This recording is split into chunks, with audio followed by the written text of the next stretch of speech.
Quando a produção industrial se tornava já um fato inegável, William Morris ficou aflito pelo mau gosto, a desumanização progressiva das condições de trabalho e a poluição ambiental.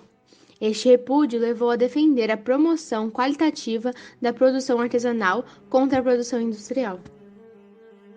Ou seja, Arts and Crafts foi um movimento que valorizava o homem, a natureza e defendia o artesanato criativo como alternativa à mecanização e à produção em massa. Valorizava também a arte decorativa, sendo muito marcante para o design de interiores. Porém, o artesanato e a busca de produtos naturais fez com que a arte fosse mais trabalhosa e mais cara. Os trabalhos artesanais buscavam ser mais simples, mostrando o lado mais manual das peças. Os móveis eram feitos à mão, geralmente utilizando as cores primárias ou médias, como vermelho, azul, verde, amarelo, verde-oliva, entre outras cores. Nos papéis de parede, as principais combinações eram de folhas de flores em perfeita simetria, presente nos padrões do artista mais famoso do movimento, William Morris. Falando nele, William Morris foi poeta, artista, filósofo, teórico político e o maior designer do movimento Arts and Crafts. Dominou a arte de impressão e estilogravura e criou os padrões mais conhecidos do século XIX. Seus papéis de parede apresentavam pássaros ladrões, treliças de rosas e galhos de árvores frutíferas. A base da estética moral do Arts and Crafts foi criada pelo arquiteto e teórico Augustus Welby Pugin, que em seus livros deixou a herança que deu origem ao movimento. Pugin escreveu as 3 regras básicas que deveriam ser seguidas pela nova arquitetura. A primeira era a honestidade na estrutura e no uso e aplicação dos materiais. A segunda, a originalidade no projeto, portanto sem imitações estilísticas. E a terceira, o uso de materiais regionais, preservando suas propriedades e suas cores. Ou seja, mesmo dentro do espírito medievalista e renascentista, a arquitetura focava nos aspectos rústicos e simples, assemelhados com as casas de campo medievais. O edifício deveria ser construído com materiais locais, desenhados para se moldar à paisagem e refletir uma construção tradicional e vernacular. A ideia de que cada país deveria possuir sua própria arquitetura, que refletisse a sua história particular, geografia e clima, também era central para o movimento.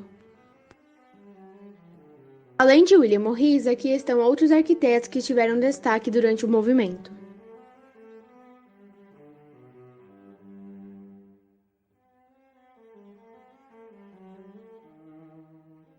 Como um exemplo de construção de destaque do movimento, podemos citar a Red House, localizada a leste de Londres, foi construída em 1860. Essa casa foi projetada pelo arquiteto Philip Webb e designer William Morris, e tinha como objetivo servir de residência para o próprio Morris e sua esposa Jane.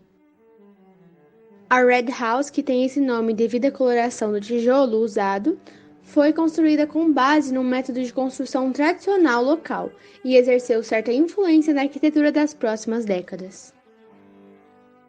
Desde o material utilizado até suas formas de estrutura, a Red House se diferencia das outras construções feitas na época e local.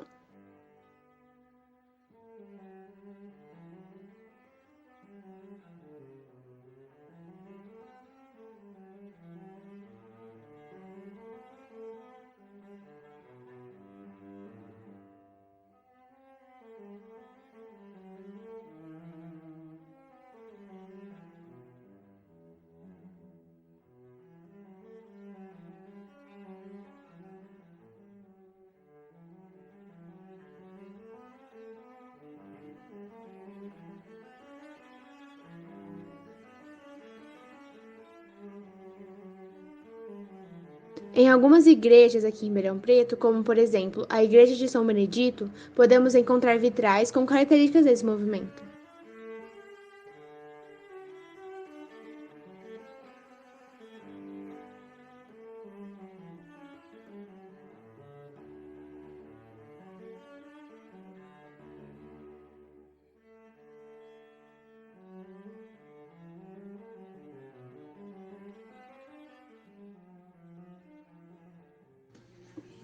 Diferentemente de outros movimentos de vanguarda do início do século XX, que tinham a pintura como suporte, o Art Nouveau encontrou na arquitetura e nas artes decorativas as suas principais formas de expressão. Se iniciou na França e mais tarde se espalhou pelo mundo. Seu ápice foi entre os anos de 1890 a 1920, período chamado de Belle Époque, uma época que perdurou ao fim da Guerra Franco-Prussiana até a Primeira Guerra Mundial. Dita como uma época de paz, com desenvolvimentos nas áreas de transportes, produção em massa do aço e também a invenção do telégrafo e do telefone, o estilo surgiu da vontade da sociedade em acompanhar as inovações industriais e do desejo de inovar nas formas de artes existentes, como a arte barroca e renascentista. Foi fortemente influenciado pelo japonismo, se inspirando em cores, formas e perspectivas de obras japonesas e teve como base o Arts and Crafts. Todas as obras visam a busca pela originalidade, criando formas de expressão ou utilizando materiais que não eram explorados na arte. Utilizava-se elementos naturais, como flores, plantas e folhagens. Eram inseridas nas obras materiais ainda não muito explorados, como o vidro, a madeira, o ferro e o cimento. A técnica de utilização de linhas e formas arredondadas garantia elegância à obra, trazendo movimento e leveza.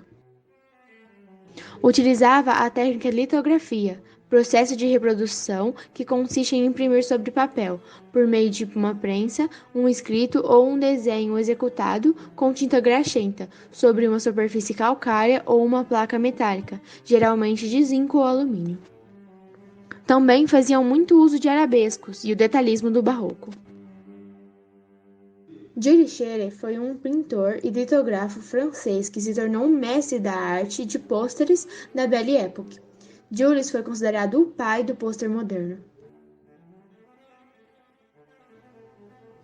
As principais características do estilo Art Nouveau da arquitetura são linhas curvas assimétricas e delicadas,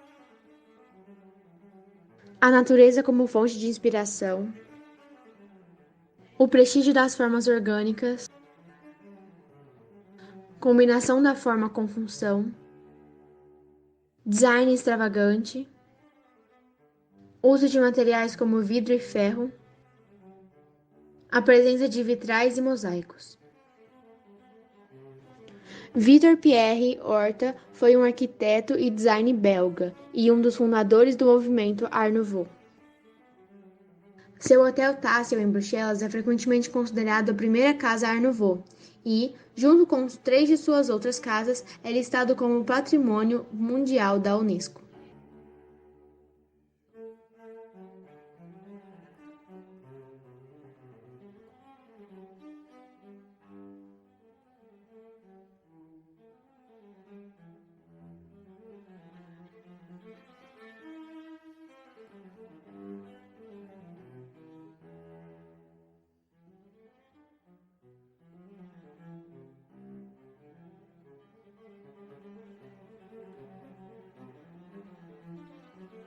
O templo A Sagrada Família de Antônio Gaudí é a maior obra de Art Nouveau no mundo. A curiosidade é que ele começou a ser construído em 1882 e até hoje não foi finalizado. Atualmente, essa incrível obra tem 107 metros de altura e a previsão é que ela chegue até 170 metros em 2027, ano de sua inauguração. No centro de nossa cidade, podemos observar muitas construções em estilo Art Nouveau, como, por exemplo, o Palácio Rio Branco, que foi projetado com mistura de tendências da Art Deco ao neoclássico, com acentuadas características de Art Nouveau. Em ruas como José Bonifácio e General Osório também é possível achar construções no estilo Art Nouveau, ou ao menos com algumas características desse movimento. Além disso, também temos uma boa representação de ambos os movimentos artísticos. O famoso palacete Georges Lobato tem em sua fachada característica do Art Nouveau e em suas portas e vitrais influências do Arts and Crafts.